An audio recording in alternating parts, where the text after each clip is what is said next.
Protests turned destructive in downtown Seattle tonight. Here's what we know. Since then, we have seen widespread looting. 200 members of the Washington National Guard have been called up to come into Seattle. 75 have been deployed to Seattle tonight. The other 120. I am also taking swift and decisive action to protect our great capital, Washington, D.C. What happened in this city last night was a total disgrace. As we speak, I am dispatching thousands and thousands of heavily armed soldiers, military personnel, and law enforcement officers to stop the rioting, looting, vandalism, assaults, and the wanton destruction of property.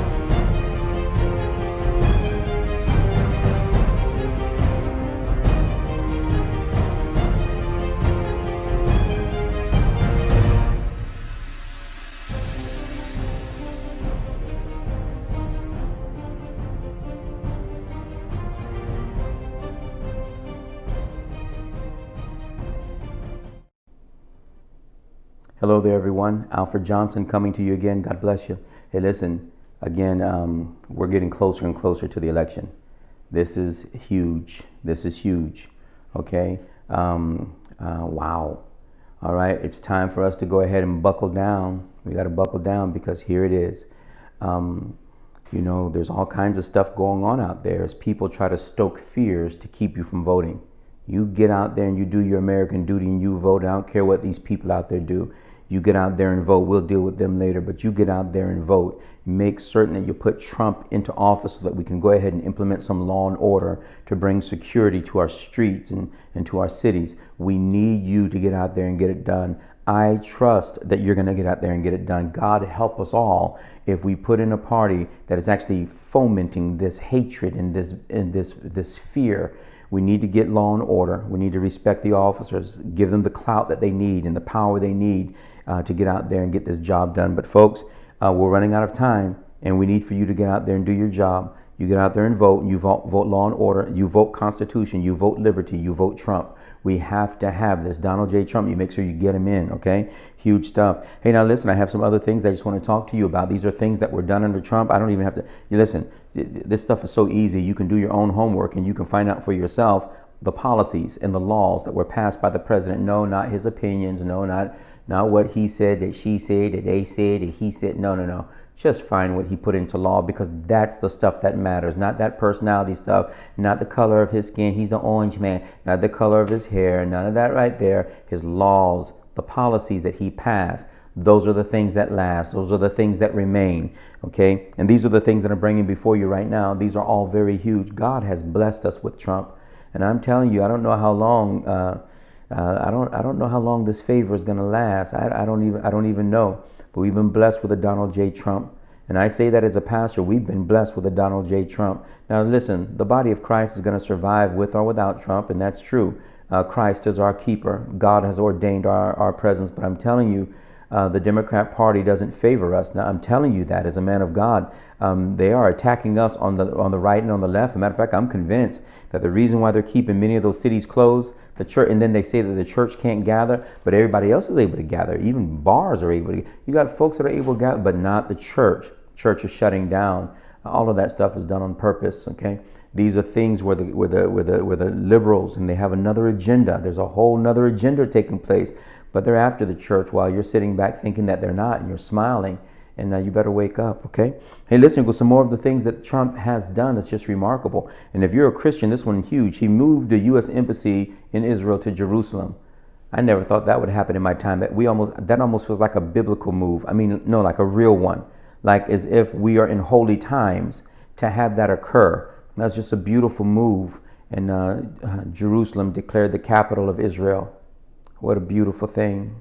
And it showed the president's commitment to our alliance with Israel, which gives them greater clout in that area of the world. The nations that are around them know that America is a strong friend of Israel. It becomes a deterrent for them to attack Israel. And even that right there brings about at least a little bit of peace. But then now, as you can see, and a matter of fact, I didn't even record that on this one right here, these peace deals that are being made in the Middle East. I've already spoken about them a little bit earlier, but folks, This stuff is huge. The United Arab Emirates, all these different nations, even Saudi Arabia, all these nations are moving towards normalizing their relationship with Israel. Listen, folks, peace in the Middle East means that our soldiers don't go to war over there, which means our black race, Spanish, we're not over there. Listen, I want to keep our sons over here. I've already mentioned that before, but the president is doing this. These peace moves, number one, his reduction of ISIS, his smackdown that he put on ISIS, that's already huge. But then the fostering of peace in the Middle East that's happening under this president. No, it did not happen under Obama, Bush, Clinton, Bush. Okay, this is happening under President Trump. He is facilitating these kind of alliances over there in the Middle East that's helping to stabilize things. And I just think that stuff is remarkable. Some other things that he's done again, some of these are repeat, but I'm going to mention them again. He reached a breakthrough agreement with the EU, that is the European Union, to increase U.S. exports. That means that they're buying more of our stuff. If they buy more of our stuff, our businesses grow. If our businesses grow, our businesses hire. You and I get jobs with them. We make more money, and we're able to do better things for our family. He made that deal with EU to make certain that they're accepting more of our exports, because before he came, we were buying all their stuff, and they're hardly buying any of our stuff.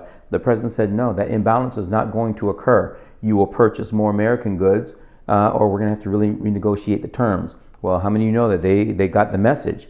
They purchase more U.S. stuff. Businesses grow here in the United States. They hire people like me, you, brown people, and white people as well, and we're able to bless our families. That's just the way it works, everybody. And so that's another huge one. Our president, this was the first president to do this. He's the first one to go to Europe and tell them, listen, this is not going to work. These trade policies, the way you have them right now, are not going to work. You guys are not going to be the great beneficiaries, and you just pillage our bank. You just take money straight out of our bank. It's not going to happen. He's the first one to do it. And again, that one isn't Democrat or Republican, because Bush did the same thing as Obama, who did the same thing as Clinton, who did the same thing as Bush 1. They were all doing the same thing, making these very terrible trade deals. But Trump put a stop to it. And and that's what led to our lowest unemployment in the history of the United States of America, led to the stock market records higher than they've ever been in the history of the United States of America for the stock market. This is beautiful stuff, everybody, but it's because of these trade policies. How about this one right here? He imposed tariffs on China in response to China's forced technology transfer. China was literally using their influence as a big market to sell to. They were using that influence to get Americans to force them to transfer technical information about the stuff that they were selling. Okay, they would steal that technology and then sell it back to us. Trump said, that's not going to be happening. Further, they were stealing our intellectual property. That is, they were putting people in positions. They were getting into the computers. They had people who were getting into systems that here in the United States of America, stealing our technologies and everything else, using our technologies again, using our intellectual property, okay, and literally counterfeiting, if you will, our products, and then selling them back to us as well. And of course, Americans were buying them. The president said, not so. And they had chronically abusive trade practices that the president ended. And they agreed to at least part one of a larger trade deal. This is the president pulling this off, using the American leverage to balance out our trade relationships with these major powers, with China, with Mexico, with Canada, with Japan, with Singapore. Yes, all of these. Yes, South Korea, the European community, all of these are having to have trade renegotiations because of Trump. Trump cares about us, everybody. And these trade renegotiations mean more wealth for all Americans, but also to us, the blacks and the brown. It means greater prosperity. And that's what we're experiencing, the lowest unemployment and the highest median income in the history of the United States of America. Folks, this is just the way it is. Now, what are you going to do about that? You're going to vote against that? Come on, folks, we got to wake up. We have got to wake up. Now, the Tax Cuts and Jobs Act signed into law by Trump doubled the maximum amount of the child tax credit available to parents and lifted the income limits so that more people could claim those tax credits. And I know that many of you, come tax time, you benefit as it concerns those tax credits for each of the children. Trump made certain that you're taken care of. Yeah. Okay, folks, listen, vote against it if you want, but I think you do it at your own peril, okay? Beautiful stuff that the president has done. And this is going to be the last one that I mentioned. And then these last few days, I have some special things to communicate to the black community and to some of the institutions within the community as we adjust for this election season. It's tough stuff. And wow. In 2018, President Trump signed into law a $2.4 billion fund increase for the Child Care and Development Fund, providing a total of $8.1 billion to states to fund child care for low-income families. That's Trump that did that. $8.1 billion to fund these low-income families for child care. And since I work in child care, I can tell you that's huge. That's very huge. Now, what are we going to do about that? We're going to vote that out? What are we going to do? Vote against that? That was done under Trump, not Obama, not Bush, not Clinton. But Trump created those policies, signed these things into law, and now we are the beneficiaries. We're going to be coming out of COVID. We're going to come out of it nicely. Just trust me, that this thing will end. The president is going to put a smackdown and a crackdown on a lot of this lawless activity. That'll probably take place immediately after the election, giving these folks a chance, the governors a chance, the mayors a chance to respond the way they should in their cities. And if they don't, the states and those people will be considered insurrectionists, and it will bring on military pressure, and we'll put the smackdown on those. But folks, good things are occurring. Hey, I love you, and I consider you my fellow Americans, and those of you are my black brothers and sisters. Everything I told you, I wouldn't lie to you. If the stuff wasn't true, number one, I wouldn't say it, and I would expose it. Okay, folks, this is the stuff that's going on, and we need you. We need to continue this momentum, this growth. And the only way that it's going to happen is if you make certain to put Donald J. Trump back in office. We need him to be elected again. Please share this. Get it to our brothers and sisters. Get it to the black community. Get it to the Latinos and to our Hispanic brothers and sisters.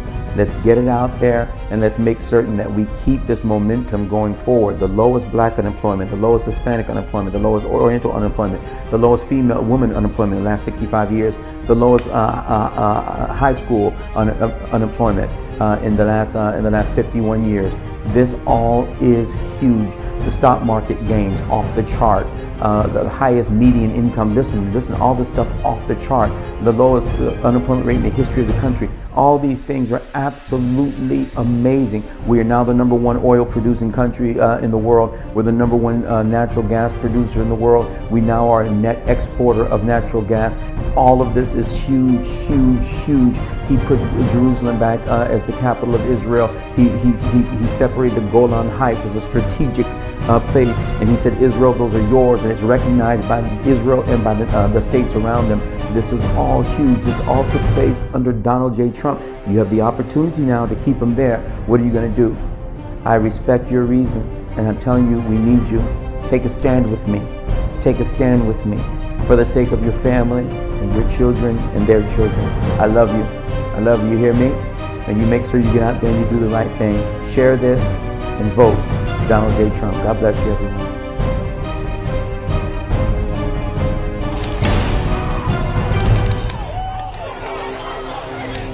I am also taking swift and decisive action to protect our great capital, Washington, D.C. What happened in the city last night was a total disgrace. As we speak, I am dispatching thousands and thousands of heavily armed soldiers, military personnel, and law enforcement officers to stop the rioting, looting, vandalism, assaults, and the wanton destruction of property.